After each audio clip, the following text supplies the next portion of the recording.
RSS ಕುರಿತು ರಾಜ್ಯದಾದ್ಯಂತ ಬಿಸಿ ಬಿಸಿ ಚರ್ಚೆ ನಡೀತಾ ಇರುವ ನಡುವೆಯೇ ತುಮಕೂರು ನಗರದಲ್ಲಿ ಇವತ್ತು ಬೃಹತ್ ಸಂಖ್ಯೆಯಲ್ಲಿ ಆರ್ಎಸ್ಎಸ್ ಪಥ ಸಂಚಲನ ನಡೆಯಲಿದೆ. ಮಧ್ಯಾಹ್ನ 3:30ಕ್ಕೆ ಪಥ ಸಂಚಲನ ಆರಂಭವಾಗಲಿದೆ. ತುಮಕೂರು ನಗರ ಮತ್ತು ತುಮಕೂರು ಗ್ರಾಮಾಂತರದ ಆರ್ಎಸ್ಎಸ್ ಕಾರ್ಯಕರ್ತರು ಪಾಲ್ಗೊಳ್ಳಲಿದ್ದಾರೆ. ಹೀಗಾಗಿ ಭಾರೀ ಬಂದೋಬಸ್ತ್ ಮಾಡಲಾಗಿದೆ.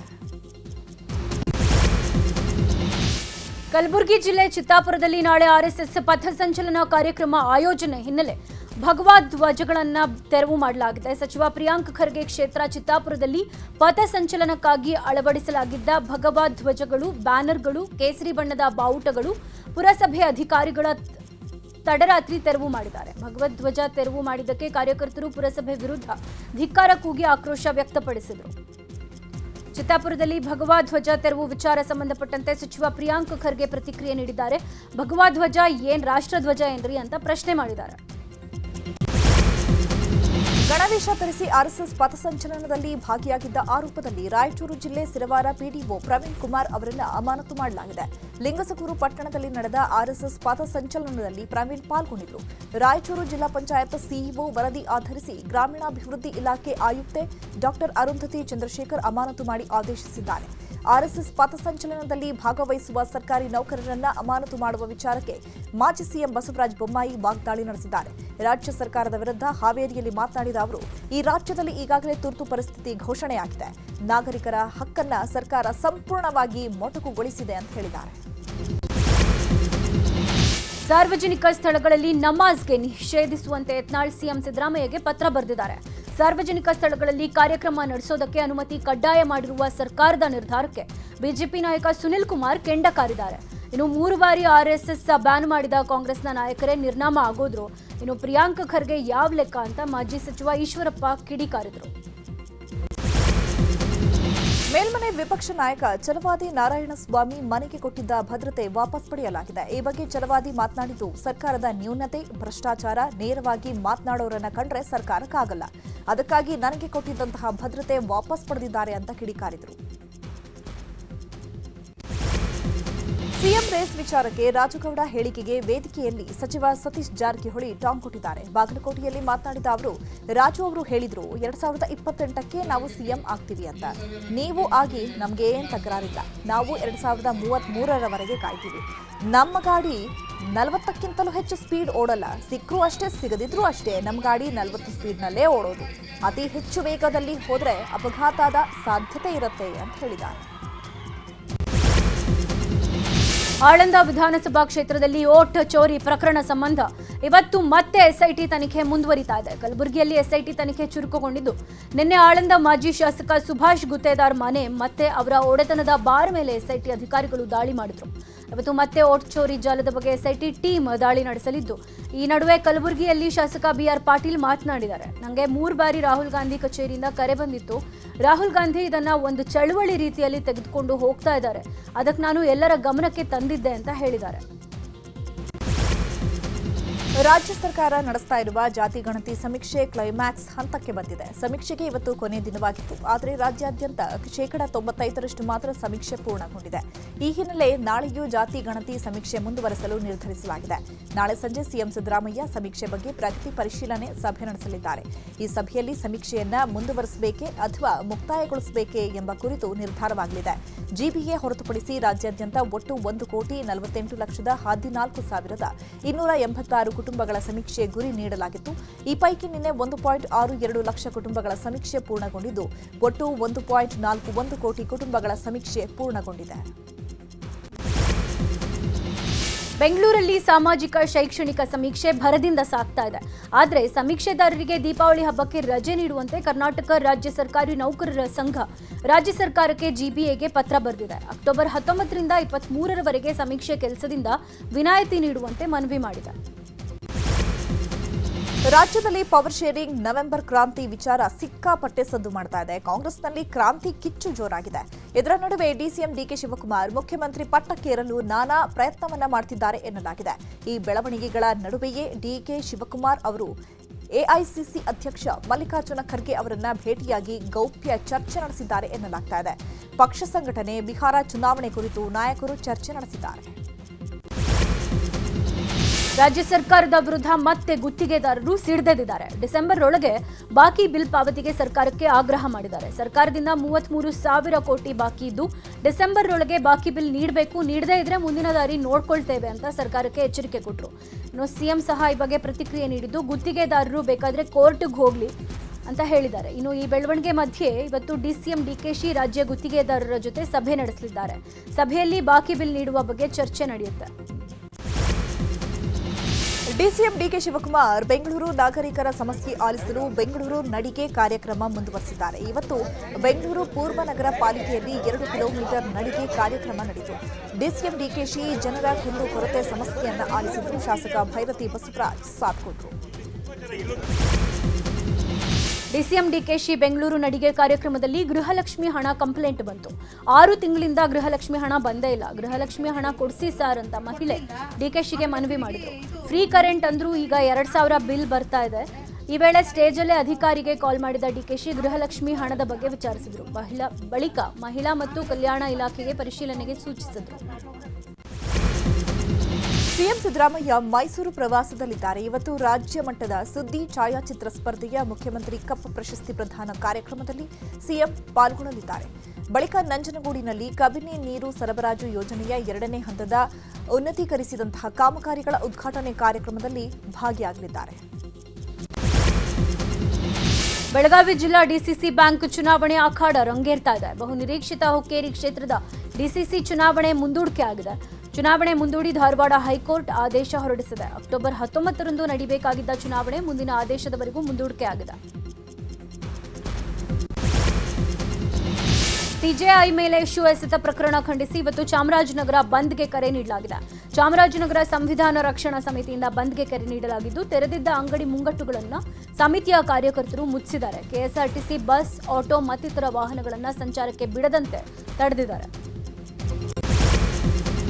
ಬೆಂಗಳೂರಿನಲ್ಲಿ ರಸ್ತೆ ಸಮಸ್ಯೆಯಿಂದ ಬೇಸತ್ತ ಉದ್ಯಮಿ ಕಿರಣ್ ಮಜುಮ್ದಾರ್ ಶಾ ತಾವೇ ಅಭಿವೃದ್ಧಿ ಮಾಡಲು ಮುಂದಾಗಿದ್ದಾರೆ. ಸರ್ಕಾರ ಮಾಡದಿದ್ರೆ ಏನಂತೆ, ನಾನೇ ಮಾಡ್ತೀನಿ, ರಸ್ತೆ ಕೊಡಿ ಅಂತ ಆನೇಕಲ್ ವ್ಯಾಪ್ತಿಯ 10ಕ್ಕೂ ಹೆಚ್ಚು ರಸ್ತೆಗಳ ಅಭಿವೃದ್ಧಿ ಮಾಡಲು ನಗರಾಭಿವೃದ್ಧಿ ಇಲಾಖೆ ಹಾಗೂ ಜಿಲ್ಲಾಧಿಕಾರಿ ಬಳಿ ಮಾತುಕತೆ ನಡೆಸಿದ್ದಾರೆ. ಬೆಂಗಳೂರಿನ ಹೊರವಲಯದ ಆನೇಕಲ್ ತಾಲೂಕಿನ ಅಂಗಡಿ ಮುಂದೆ ಪೌರಕಾರ್ಮಿಕ ಕಸ ಸುರಿದು ಹೋಗಿದ್ದಾನೆ. ಜ್ಯೂಸ್ ಅಂಗಡಿ ಮುಂದೆ ಪೌರಕಾರ್ಮಿಕ ಕಸ ಸುರಿದಿದ್ದಾನೆ. ದಸರಾ ದೀಪಾವಳಿಗೆ ಮಾಮೂಲಿ ಕೊಟ್ಟಿಲ್ಲ ಅಂತ ಕಸ ಸುರಿದಿರುವ ಆರೋಪ ಮಾಡಲಾಗಿದೆ. ಪೌರಕಾರ್ಮಿಕನ ಕಸ ಸುರಿತಾ ಇರುವಂತಹ ದೃಶ್ಯ ಸಿಸಿಟಿವಿಯಲ್ಲಿ ಸೆರೆಯಾಗಿದೆ. ಕಸ ಸುರಿದ ಪುರಸಭೆ ಪೌರಕಾರ್ಮಿಕನ ವಿರುದ್ಧ ಸಾಮಾಜಿಕರು ಆಕ್ರೋಶ ಹೊರಹಾಕಿದ್ದಾರೆ. ಬೆಂಗಳೂರಿನಲ್ಲಿ ಬೃಹತ್ ಖೋಟಾ ನೋಟು ಜಾಲ ಪತ್ತೆಯಾಗಿದ್ದು, ತಮಿಳುನಾಡು ಮೂಲದ 3 ಆರೋಪಿಗಳನ್ನು ಅರೆಸ್ಟ್ ಮಾಡಲಾಗಿದೆ. ಜಯನಗರದ 4ನೇ ಬ್ಲಾಕ್ನಲ್ಲಿ 500 ಮುಖಬೆಲೆಯ ಖೋಟಾ ನೋಟುಗಳನ್ನು ಚಲಾವಣೆ ಮಾಡ್ತಾ ಇದ್ದ ವೇಳೆ ಪೊಲೀಸರು ದಾಳಿ ನಡೆಸಿದ್ದಾರೆ. ರಾಜೇಶ್ವರನ್, ಮಿರನ್, ಮೊಯಿನುದ್ದೀನ್ ಶೇಖ್, ಮೊಹಮ್ಮದ್ ಬಂಧಿಸಿದ್ದು 15,000 ರೂಪಾಯಿ ಅಸಲಿ ನೋಟು, ಕಾರು, ಸೂಟ್ಕೇಸ್ ಸೀಸ್ ಮಾಡಲಾಗಿದೆ. 10 ಲಕ್ಷ ಒರಿಜಿನಲ್ ನೋಟಿಗೆ 30 ಲಕ್ಷ ಖೋಟಾ ನೋಟು ಕೊಡ್ತಾ ಇದ್ರು ಎಂಬ ವಿಚಾರ ಹೊರಬಂದಿದೆ. ಮಹಾರಾಷ್ಟ್ರದ ಕಾರ್ಯಕ್ರಮದಲ್ಲಿ ಲಿಂಗಾಯತ ಮಠಾಧೀಶರ ಕುರಿತು ಆಕ್ಷೇಪಾರ್ಹ ಹೇಳಿಕೆ ನೀಡಿದ ಆರೋಪದಲ್ಲಿ ಕನ್ಹೇರಿ ಮಠದ ಕಾಡಸಿದ್ದೇಶ್ವರ ಸ್ವಾಮೀಜಿ ವಿವಾದಕ್ಕೆ ಸಿಲುಕಿದ್ದಾರೆ.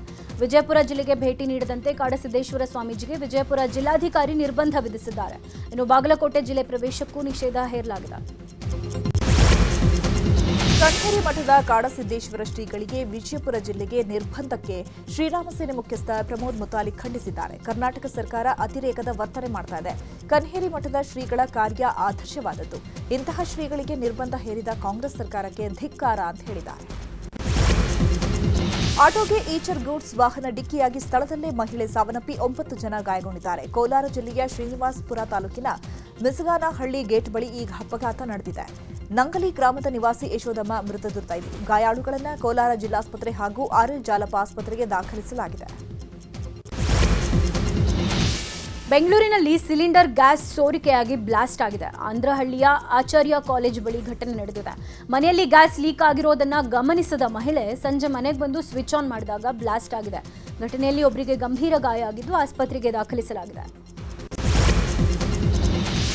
ವೈದ್ಯರ ನಿರ್ಲಕ್ಷ್ಯದಿಂದ ಖಾಸಗಿ ಆಸ್ಪತ್ರೆಯಲ್ಲಿ ರೋಗಿ ಸಾವನ್ನಪ್ಪಿರುವ ಆರೋಪ ಕೇಳಿಬಂದಿದೆ. ರಾಮನಗರದ ನಾರಾಯಣ ಹಾಸ್ಪಿಟಲ್ ಮುಂಭಾಗ ಮೃತ ರೋಗಿಯ ಸಂಬಂಧಿಕರು ಆಕ್ರೋಶ ವ್ಯಕ್ತಪಡಿಸಿದ್ದಾರೆ. ಅನಾರೋಗ್ಯದಿಂದ ಬಳಲ್ತಾ ಇದ್ದ ವರದರಾಜು ಎಂಬಾತನನ್ನ ನಾರಾಯಣ ಹಾಸ್ಪಿಟಲ್ಗೆ ದಾಖಲು ಮಾಡಲಾಗಿತ್ತು. ಚಿಕಿತ್ಸೆ ಫಲಿಸದೆ ಆತ ಸಾವನ್ನಪ್ಪಿದ್ದು, ಸಂಬಂಧಿಕರು ವೈದ್ಯರ ನಿರ್ಲಕ್ಷ್ಯ ಅಂತ ಆಕ್ರೋಶ ಹೊರಹಾಕಿದ್ದಾರೆ. ದಾಳಿಂಬೆ ಕಳ್ಳನನ್ನ ರೆಡ್ ಹ್ಯಾಂಡ್ ಆಗಿ ರೈತ ಹಿಡಿದಿರುವಂತಹ ಘಟನೆ ಚಿಕ್ಕಬಳ್ಳಾಪುರದ ಅರೂರು ಗ್ರಾಮದಲ್ಲಿ ನಡೆದಿದೆ. ಚನ್ನಕೇಶವ ಅನ್ನೋರ ತೋಟದಲ್ಲಿ ಆರೋಪಿ ಶಿವ ರಾತ್ರೋರಾತ್ರಿ ದಾಳಿಂಬೆ ಕಳ್ಳತನ ಮಾಡ್ತಾ ಇದ್ದ. ದಾಳಿಂಬೆ ಮೂಟೆ ಕಂಡ ರೈತ ಕಳ್ಳನನ್ನ ಹಿಡಿದು ಪೊಲೀಸರಿಗೆ ಒಪ್ಪಿಸಿದ್ದಾನೆ. ಬೇರೆಸಂದ್ರ ಠಾಣೆಯಲ್ಲಿ ಪ್ರಕರಣ ದಾಖಲಾಗಿದ್ದು ಬೈಕ್ ಅನ್ನ ವಶಪಡಿಸಿಕೊಳ್ಳಲಾಗಿದೆ. ರಸ್ತೆ ಪಕ್ಕದಲ್ಲಿನ ಬೃಹತ್ ಹುಣಸೆ ಮರದ ಬುಡ ಮುಕ್ಕಾಲು ಭಾಗ ಸುಟ್ಟು ಬೀಳುವ ಹಂತದಲ್ಲಿದ್ದು ಜನರ ಬಲಿಗಾಗಿ ಕಾದಿದೆ. ಚಿತ್ರದುರ್ಗ ಜಿಲ್ಲೆ ಚಳ್ಳಕೆರೆ ಮಾರ್ಗದ ರಾಜ್ಯ ಹೆದ್ದಾರಿಯ ಲಿಂಗಾವರಹಟ್ಟಿಯ ಕ್ರಾಸ್ನಲ್ಲಿ ಮರ ಬೆಂಕಿಯಿಂದ ಸುಟ್ಟಿದೆ. ಗಾಳಿ ಮಳೆಗೆ ಯಾವಾಗ ಬೇಕಾದರೂ ಬೀಳುವ ಹಂತದಲ್ಲಿದ್ದು ವಾಹನ ಸವಾರರಿಗೆ ಜೀವ ಭಯ ಉಂಟಾಗಿದೆ. ಅರಣ್ಯ ಇಲಾಖೆ ಕೂಡಲೇ ಎಚ್ಚೆತ್ತುಕೊಂಡು ಮರ ತೆರವು ಮಾಡಿ ಜನರ ಜೀವ ರಕ್ಷಣೆ ಮಾಡಬೇಕಿದೆ. ಆದರೆ ಅಧಿಕಾರಿಗಳು ಕಂಡು ಕಾಣದಂತೆ ಕಣ್ಮುಚ್ಚಿ ಕುಳಿತಿದ್ದು ಸಾರ್ವಜನಿಕರು ಅಧಿಕಾರಿಗಳ ವಿರುದ್ಧ ಅಸಮಾಧಾನ ವ್ಯಕ್ತಪಡಿಸುತ್ತಿದ್ದಾರೆ. ಜೈಲಿನಲ್ಲಿ ನಟ ದರ್ಶನ್ಗೆ ಕನಿಷ್ಠ ಸೌಲಭ್ಯ ಕೋರಿದ್ದ ಅರ್ಜಿ ಬಗ್ಗೆ ಇವತ್ತು ವಿಚಾರಣೆ ನಡೆಯಲಿದೆ. ಇವತ್ತು 57ನೇ ಸಿಸಿಎಚ್ ಕೋರ್ಟ್ನಲ್ಲಿ ಅರ್ಜಿ ವಿಚಾರಣೆ ನಡೆಯಲಿದ್ದು ಕಾನೂನು ಸೇವಾ ಪ್ರಾಧಿಕಾರದ ವರದಿ ಪರಿಶೀಲನೆ ನಡೆಸಿ ಕೋರ್ಟ್ ಆದೇಶ ನೀಡುವ ಸಾಧ್ಯತೆ ಇದೆ. ವಿಜಯಪುರದ notorious rowdy sheeter Yunus Ikhlas ಪಟೇಲ್ನನ್ನ ಪೊಲೀಸರು ಶೂಟೌಟ್ ಮಾಡಿದ್ದಾರೆ. 12 ಪ್ರಕರಣಗಳ ಹಿನ್ನೆಲೆ ಆರೋಪಿ ಯೂನುಸ್ಗಾಗಿ ಶೋಧ ಕಾರ್ಯ ನಡೆಸ್ತಾ ಇದ್ರು. ಆ ವೇಳೆ ಪೊಲೀಸರಿಗೆ ಹಲ್ಲೆ ಮಾಡಲು ಯತ್ನಿಸಿದ್ದಾನೆ. ನಂತರ ಸರೆಂಡರ್ ಆಗಲು ಪೊಲೀಸರು ಗಾಳಿಯಲ್ಲಿ ಗುಂಡು ಹಾರಿಸಿದ್ರು ಕೂಡ ಆರೋಪಿ ಶರಣಾಗದ ಸಂದರ್ಭದಲ್ಲಿ ಆತನ ಕಾಲಿಗೆ ಗುಂಡು ಹಾರಿಸಿದ್ರು. ಬಳಿಕ ಆತನನ್ನು ಆಸ್ಪತ್ರೆಗೆ ಕರೆದೊಯ್ಯುವ ವೇಳೆ ಆರೋಪಿ ಸಾವನ್ನಪ್ಪಿದ್ದಾನೆ. ವೈದ್ಯ ಕೃತಿಕಾ ರೆಡ್ಡಿ ಕೊಲೆ ಪ್ರಕರಣ ಕ್ಷಣಕ್ಕೂ ರೋಚಕ ತಿರುವು ಪಡಿತಾ ಇದೆ. ಕೇಸ್ ದಾಖಲಿಸಿಕೊಂಡಿರುವ ಪೊಲೀಸರು ತೀವ್ರ ವಿಚಾರಣೆ ನಡೆಸುತ್ತಿದ್ದಾರೆ. ಪೊಲೀಸ್ ಕಸ್ಟಡಿಯಲ್ಲಿರುವ ಆರೋಪಿ ಡಾಕ್ಟರ್ ಮಹೇಂದ್ರ ರೆಡ್ಡಿ ಹೈಡ್ರಾಮಾ ಮಾಡಿದ್ದಾನೆ. ನಂಗೇನೂ ಗೊತ್ತಿಲ್ಲ, ನಾನೇನು ಮಾಡಿಲ್ಲ ಅಂತಿದ್ದಾನಂತೆ ಡಾಕ್ಟರ್ ಮಹೇಂದ್ರ ರೆಡ್ಡಿ. ನಾನು ಚಿಕಿತ್ಸೆ ಮಾತ್ರ ಕೊಟ್ಟೆ ಸರ್, ನನ್ನ ಹೆಂಡತಿಯನ್ನ ನಾನೇ ಕೊಲೆ ಮಾಡಲಿ ಅಂತ ಡ್ರಾಮಾ ಮಾಡ್ತಿದ್ದಾರೆ. ದಾವಣಗೆರೆ ಜಿಲ್ಲೆಯ ನ್ಯಾಮತಿ ಎಸ್ಬಿಐ ಬ್ಯಾಂಕ್ನಲ್ಲಿ ಕಳುವಾಗಿದ್ದ 12.95 ಕೋಟಿ ಮೌಲ್ಯದ 17 ಕೆಜಿ 705 ಗ್ರಾಂ ಚಿನ್ನವನ್ನು ಪೊಲೀಸರು ವಶಪಡಿಸಿಕೊಂಡಿದ್ದಾರೆ. ಸೀಸ್ ಮಾಡಿದ್ದ ಎಲ್ಲ ಬಂಗಾರ ಕಾನೂನು ಪ್ರಕ್ರಿಯೆ ಪೂರ್ಣಗೊಂಡು ಇದೀಗ ಬ್ಯಾಂಕ್ಗೆ ರಿಟರ್ನ್ ಮಾಡಲಾಗಿದೆ. ಪಂಜಾಬ್ ನ್ಯಾಷನಲ್ ಬ್ಯಾಂಕ್ಗೆ ಕೋಟ್ಯಂತರ ಹಣ ವಂಚಿಸಿದ ಆರೋಪ ಎದುರಿಸಿದರು ವಜ್ರದ ವ್ಯಾಪಾರಿ ಮೆಹುಲ್ ಚೋಕ್ಸಿ. ಭಾರತದಿಂದ ಪಲಾಯನಗೊಂಡಿದ್ದ. ಈಗ ಮೆಹುಲ್ ಚೋಕ್ಸಿಯನ್ನ ಮರಳಿ ಭಾರತಕ್ಕೆ ಕರೆತರುವ ಪ್ರಯತ್ನಗಳಿಗೆ ಕೊನೆಗೂ ಫಲ ಸಿಕ್ಕಿದೆ. ಬೆಲ್ಜಿಯಂನ ಅಟ್ವೆಂಪ್ ಕೋರ್ಟ್ ಚೋಕ್ಸಿರನ್ನ ಭಾರತಕ್ಕೆ ಹಸ್ತಾಂತರ ಮಾಡೋದಕ್ಕೆ ಆದೇಶಿಸಿದೆ. ಉತ್ತರ ಪ್ರದೇಶದ ಲಕ್ನೋದ ಸರೋಜಿನಿ ನಗರದಲ್ಲಿರೋ ಬ್ರಹ್ಮೋಸ್ ಏರೋಸ್ಪೇಸ್ ಘಟಕದಲ್ಲಿ ಮೊದಲ ಬ್ಯಾಚ್ನ ಕ್ಷಿಪಣಿಗಳು ಉಡಾವಣೆಗೆ ತಯಾರಾಗಿವೆ. ರಕ್ಷಣಾ ಸಚಿವ ರಾಜನಾಥ್ ಸಿಂಗ್ ಹಾಗೂ ಉತ್ತರ ಪ್ರದೇಶದ ಸಿಎಂ ಯೋಗಿ ಆದಿತ್ಯನಾಥ್ ಇವತ್ತು ಹಸಿರು ನಿಶಾನೆ ತೋರಲಿದ್ದಾರೆ. ಉಕ್ರೇನ್ ಹಾಗೂ ರಷ್ಯಾ ಅಧ್ಯಕ್ಷರಿಗೆ ಯುದ್ಧ ನಿಲ್ಲಿಸಲು ಕೋರಿದ್ದೇನೆ ಅಂತ ಅಮೆರಿಕ ಅಧ್ಯಕ್ಷ ಡೊನಾಲ್ಡ್ ಟ್ರಂಪ್ ಹೇಳಿಕೆ ನೀಡಿದ್ದಾರೆ. ಫ್ಲೋರಿಡಾದಲ್ಲಿ ಮಾತನಾಡಿದ ಅವರು ತಾನು ಝೆಲೆನ್ಸ್ಕಿ ಅವರ ಜೊತೆ ಸೌಹಾರ್ದ ಸಭೆ ನಡೆಸಿದೆ, ಯುದ್ಧದ ಬಗ್ಗೆ ಮಾತನಾಡಿದೆ ಅಂತ ಹೇಳಿದರು. ನಾನು ಇದುವರೆಗೂ 8 ಯುದ್ಧಗಳನ್ನು ನಿಲ್ಲಿಸಿದ್ದೇನೆ ಅಂತ ಅಮೆರಿಕ ಅಧ್ಯಕ್ಷ ಡೊನಾಲ್ಡ್ ಟ್ರಂಪ್ ಹೇಳಿಕೆ ನೀಡಿದ್ದಾರೆ. ರುವಾಂಡಾ, ಕಾಂಗೋ ಜೊತೆಗೆ ಭಾರತ ಪಾಕಿಸ್ತಾನ ನಡುವಿನ ಯುದ್ಧಗಳನ್ನು ನಿಲ್ಲಿಸಿದ್ದು ನಾನೇ. ಆದರೆ ನನಗೆ ನೊಬೆಲ್ ಪ್ರಶಸ್ತಿ ಸಿಕ್ಕಿಲ್ಲ, ಆದರೂ ಪರವಾಗಿಲ್ಲ, ಅದನ್ನ ಒಬ್ಬ ಮಹಿಳೆ ಪಡ್ಕೊಂಡ್ರು. ನಾನು ಕೋಟ್ಯಾಂತರ ಜನರ ಜೀವ ಉಳಿಸಿದೆ ಅಂತ ಟ್ರಂಪ್ ಹೇಳ್ಕೊಂಡಿದ್ದಾರೆ. ತುಳಮಾಸ ಪೂಜೆಗಳಿಗಾಗಿ ಶಬರಿಮಲೆ ಅಯ್ಯಪ್ಪ ಸ್ವಾಮಿ ದೇವಸ್ಥಾನದ ಬಾಗಿಲು ಓಪನ್ ಆಗಿದೆ. ಅಕ್ಟೋಬರ್ 22ರವರೆಗೆ ಶಬರಿಮಲೆ ಬಾಗಿಲು ತೆರೆದಿರುತ್ತೆ. ಮುಂದಿನ ವಾರ ಅಕ್ಟೋಬರ್ 22ರಂದು ರಾಷ್ಟ್ರಪತಿ ದ್ರೌಪದಿ ಮುರ್ಮು ಶಬರಿಮಲೆಗೆ ಭೇಟಿ ನೀಡಲಿದ್ದಾರೆ. ಮಹಿಳಾ ಏಕದಿನ ವಿಶ್ವಕಪ್ ಟೂರ್ನಿಯಲ್ಲಿ ಸೌತ್ ಆಫ್ರಿಕಾದ ವಿಜಯ ಯಾತ್ರೆ ಮುಂದುವರೆದಿದೆ. ನಿನ್ನೆ ಶ್ರೀಲಂಕಾ ಟೀಂ ವಿರುದ್ಧ ನಡೆದ ಮ್ಯಾಚ್ನಲ್ಲಿ 10 ವಿಕೆಟ್ಗಳ ಗೆಲುವು ದಾಖಲಿಸಿತ್ತು. ಮಳೆ ನಡುವೆಯೂ ಬ್ಯಾಟ್ ಮಾಡಿದ ಲಂಕಾ 20 ಓವರ್ಗಳಲ್ಲಿ 7 ವಿಕೆಟ್ ನಷ್ಟಕ್ಕೆ 105 ರನ್ ಗಳಿಸಿತು. ಡಕ್ವರ್ತ್ ಲೂಯಿಸ್ ರೂಲ್ಸ್ ಅನ್ವಯ ಗುರಿ ಬೆನ್ನತ್ತಿದ ಸೌತ್ ಆಫ್ರಿಕಾ 10 ವಿಕೆಟ್ಗಳ ಗೆಲುವು ಸಾಧಿಸಿತು. ಕಾಶಿಯ ಗಂಗಾರತಿಯಲ್ಲಿ ರಿಷಬ್ ಶೆಟ್ಟಿ ಭಾಗಿಯಾಗಿದ್ದಾರೆ. ಕಾಂತಾರ ಯಶಸ್ಸಿನ ಹಿನ್ನೆಲೆ ದೇವಾಲಯಗಳಿಗೆ ಡಿವೈನ್ ಸ್ಟಾರ್ ಭೇಟಿ ನೀಡ್ತಾ ಇದ್ದು ಚಿತ್ರದ ಟೀಮ್ ಜೊತೆ ವಾರಣಾಸಿಗೆ ಭೇಟಿ ಕೊಟ್ಟು ಪೂಜೆ ಸಲ್ಲಿಸಿದ್ದಾರೆ. ಉತ್ತರ ಭಾರತದಲ್ಲಿಯೂ ಕಾಂತಾರ ಹಿಟ್ ಆಗ್ತಾ ಇದ್ದು ಇದುವರೆಗೆ ಬರೋಬ್ಬರಿ 717 ಕೋಟಿ ಗಳಿಸಿದೆ. ಕ್ರಿಕೆಟ್ ಬ್ಯೂಟಿ ಶ್ರೀಲೀಲಾ ಟಾಲಿವುಡ್ ಬಾಲಿವುಡ್ನಲ್ಲಿ ಶೈನಿಂಗ್ ಆಗ್ತಿದ್ದಾರೆ. ಸದ್ಯ ಬಾಬಿ ಡಿಯೋಲ್ ಜೊತೆ ಏಜೆಂಟ್ ಮಿರ್ಚಿಯಾಗಿ ಕಾಣಿಸಿಕೊಳ್ತಾ ಇರೋ ಕನ್ನಡತಿಗೆ ಮತ್ತೊಂದು ಬಂಪರ್ ಆಫರ್ ಸಿಕ್ಕಿದೆ. ಅಟ್ಲಿ ನಿರ್ದೇಶನದ ಜಾಹೀರಾತ್ ಒಂದರಲ್ಲಿ ನಟಿಸಲಿದ್ದು ಅದರ ವೆಚ್ಚ ಬರೋಬ್ಬರಿ 150 ಕೋಟಿ ಅಂತ ಹೇಳಲಾಗ್ತಾ ಇದೆ.